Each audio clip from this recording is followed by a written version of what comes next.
बिहार में चुनाव से पहले भ्रष्टाचार को लेकर एनडीए में यानी बीजेपी और जेडीयू में एक बड़ा तूफान उठ गया है।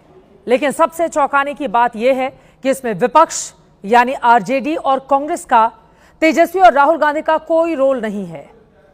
जनसुराज के प्रशांत किशोर ने एनडीए पर जलती माचिस फेंकी। उसे बीजेपी और जेडीयू में ही कुछ लोगों ने हवा देकर आग बना लिया है। प्रधानमंत्री नरेंद्र मोदी का नारा है, न खाऊंगा न खाने दूंगा।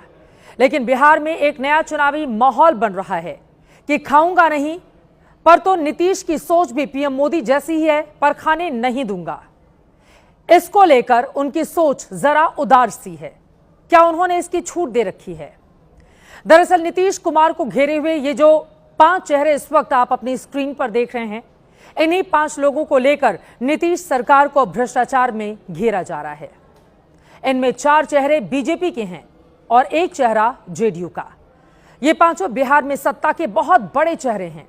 लेकिन जैसा कि मैंने पहले कहा, इन 5 नेताओं को भ्रष्टाचार में घेरने का श्रेय तेजस्वी और राहुल गांधी का नहीं, खुद बीजेपी और जेडीयू के लोगों ने चुनाव से पहले एनडीए में ये सुनामी उठा दी है।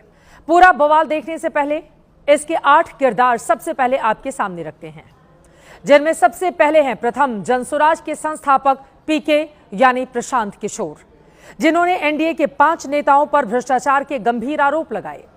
5 नेता जिन पर आरोप लगाए गए हैं, उनमें पहले हैं बिहार के डिप्टी सीएम सम्राट चौधरी, दूसरे हैं ग्रामीण कार्य मंत्री अशोक चौधरी, तीसरे हैं बिहार के स्वास्थ्य मंत्री मंगल पांडे, चौथे हैं बिहार के बीजेपी अध्यक्ष दिलीप जायसवाल और 5वें हैं बीजेपी के सांसद संजय जायसवाल।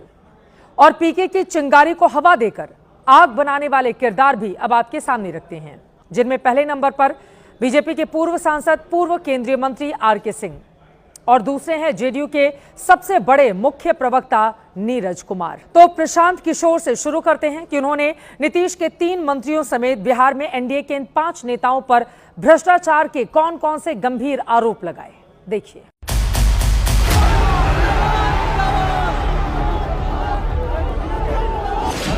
नेता सर्वदलीय अशोक चौधरी पिछले 2 वर्ष में 200 करोड़ रुपया से ज्यादा का संपत्ति, इन्होंने जमीन खरीदी है करीब 200 करोड़ रुपए का।